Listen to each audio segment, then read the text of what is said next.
Howdy guys, Bookie Laura here. Today I'm bringing you another book review. I have finished reading How to Stop Time by Matt Haig and I want to tell you all about it.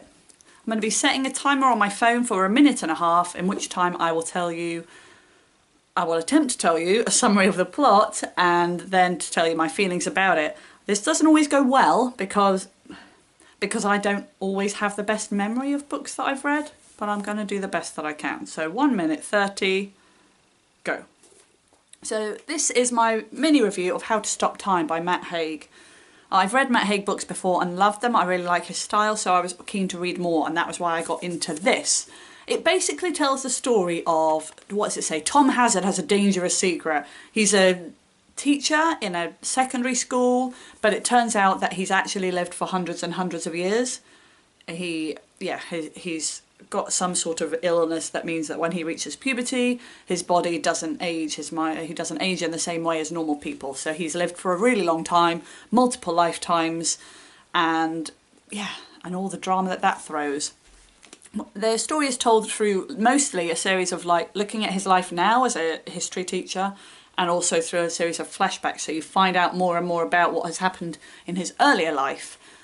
One of the big positives for me was what you always get with Matt Haig, is that he really taps into how amazing it is to be alive. That really sort of, how amazing it is to be human, and aren't humans wonderful, and the relationships between people and how important they are. And so it gives you that really feel-good feeling when you're reading it.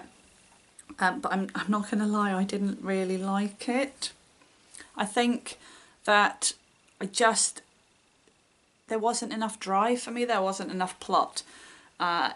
It sort of ticked along, but I didn't feel motivated to keep reading it, so I found that it took me quite a long time to read. And then particularly when I got to the end, I found myself just thinking the ending felt really random, really unnecessary, and just pointless. It felt like actually the whole story about his life was quite interesting, but then they'd had this half-plot device that had been going on the whole time that didn't really amount to anything, it didn't really achieve anything, but they just threw it in there anyway, and that just didn't do it for me. It wasn't dreadful, and I can see why lots of people like it, but it just wasn't for me.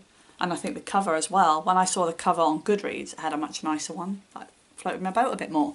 So, all in all, it was a bit of a meh read. I think I gave it 3 stars. It's alright.